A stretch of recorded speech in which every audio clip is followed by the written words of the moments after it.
Iran और Israel के बीच तनाव एक बहुत ही नए मोड़ पर आ खड़ा हुआ है। पर सवाल यह है कि हजारों किलोमीटर दूर हो रही इस तकरार का सीधा असर भारत की अर्थव्यवस्था और हम सब की जेब पर कैसे और क्यों पड़ेगा। चलिए आज इसी को समझने की कोशिश करते हैं। और ये सवाल आप जानते हैं बहुत ज़रूरी है, क्योंकि आज की दुनिया में ग्लोबल पॉलिटिक्स में जब भी कोई बड़ी हलचल होती है तो उसका असर इकोनॉमी पर पड़ता ही पड़ता है। और जहां तक भारत की बात है, ये असर काफ़ी गहरा हो सकता है। तो इन आर्थिक खतरों को ठीक से समझने के लिए सबसे पहले ये जानना जरूरी है कि आखिर ये मामला इस मोड़ तक पहुंचा कैसे।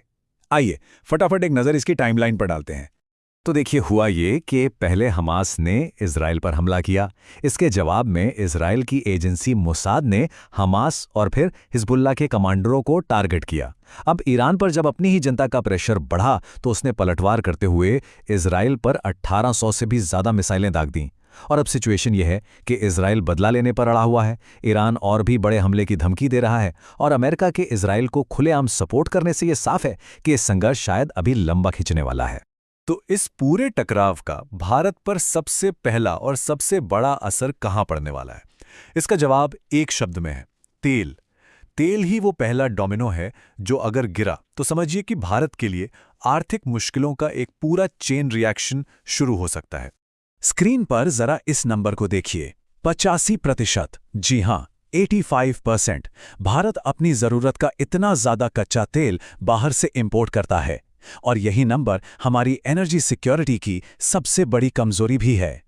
और ये जो ज्यादातर तेल है ना, ये एक बहुत ही अहम रास्ते से आता है, जिसे कहते हैं स्ट्रेट ऑफ हॉर्मुज। ये फारस की खाड़ी और ओमान की खाड़ी के बीच एक बिल्कुल संकरा सा समुद्री रास्ता है, और इसे दुनिया के तेल व्यापार का चोक पॉइंट भी कहा जाता है। मतलब एक ऐसी जगह जहां अगर जरा सी भी रुकावट आई तो पूरी दुनिया में तेल की सप्लाई रुक सकती है। अब इस स्लाइड का सबसे चौंकाने वाला आंकड़ा देखिए। दुनिया का 20% तेल तो यहां से गुजरता ही है, पर भारत का करीब 65% तेल इसी एक अकेले रास्ते से आता है।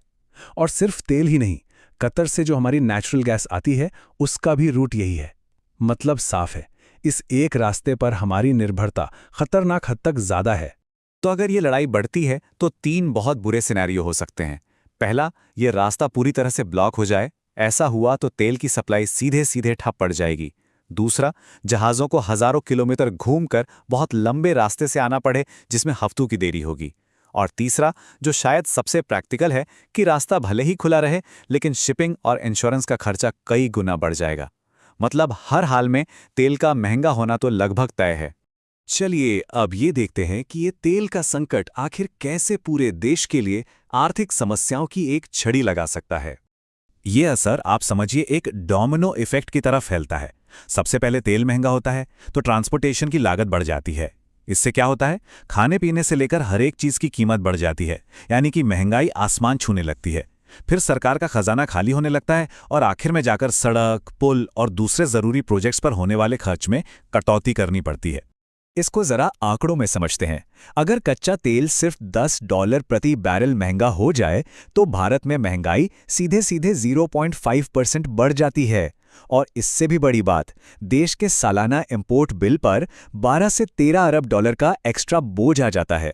सोचिए जरा। अब ऐसे में सरकार एक बहुत मुश्किल दुविधा में फंस जाती है। या तो वो तेल के बढ़े हुए दाम का बोझ सीधे जनता पर डाल दे, जिससे महंगाई और बढ़ेगी और राजनीतिक विरोध का खतरा है, या फिर सरकार ये सारा बोझ खुद उठाए, जिससे देश का वित्तीय घाटा बढ़ेगा, विकास के प्रोजेक्ट रुकेंगे और हो सकता है भविष्य में टैक्स भी बढ़ाने पड़े। मतलब दोनों ही रास्ते बहुत मुश्किल हैं। चलिए अब जरा नेशनल लेवल से हटकर ये देखते हैं कि आम लोगों पर इसका सीधा सीधा असर क्या पड़ेगा। जरा सोचिए, मिडल ईस्ट में लाखों भारतीय काम करते हैं। अगर खुदा न खास्ता युद्ध फैलता है तो उन्हें घर वापस लौटना पड़ सकता है। इससे न सिर्फ उनकी औसतन 7 से 8 लाख की सालाना कमाई बंद होगी, बल्कि भारत को जो अरबों डॉलर की विदेशी मुद्रा मिलती है वो भी घट जाएगी। और सबसे बड़ी चुनौती होगी घर लौटकर अपनी स्किल के हिसाब से वैसी नौकरी और सैलरी ढूंढना जो लगभग नामुमकिन होगा। ये एक बहुत बड़ा सामाजिक और मनोवैज्ञानिक संकट खड़ा कर सकता है। इसका सीधा असर देश की रीढ़ की हड्डी यानी छोटे और मझोले कारोबारों पर भी पड़ेगा। जो एक्सपोर्टर्स हैं उनका शिपिंग का खर्चा इतना बढ़ जाएगा कि सारा का सारा मुनाफा ही खत्म हो जाएगा, और जो इंपोर्टर्स हैं उन्हें कच्चा माल या तो मिलेगा ही नहीं या इतना महंगा मिलेगा कि धंधा चलाना ही मुश्किल हो जाएगा। और ये कोई काल्पनिक डर नहीं है। हाल ही में जो लाल सागर में संकट हुआ था उसके दौरान मोरबी और आगरा के उद्योगों पर हम इसका एक छोटा सा ट्रेलर देख चुके हैं। होर्मुज का संकट इससे कहीं ज्यादा बड़ा साबित हो सकता है। अब बात करते हैं शेयर बाजार की। हम सब जानते हैं कि बाजार इस तरह के ग्लोबल झटकों के प्रति बहुत ज्यादा संवेदनशील होता है।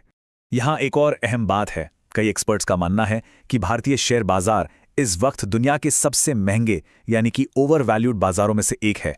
और जब बाजार इतना चढ़ा हुआ हो तो उसे नीचे लाने के लिए बस एक नेगेटिव ट्रिगर, एक बुरी खबर का इंतजार होता है। और उस नेगेटिव ट्रिगर का असर कितना तेज हो सकता है, इसका सबूत हमें अभी हाल ही में मिला। जैसे ही ईरान और इजराइल के बीच मिसाइलों की खबर आई, सिर्फ एक दिन में भारतीय शेयर बाजार से निवेशकों के 8 लाख करोड़ रुपए साफ हो गए।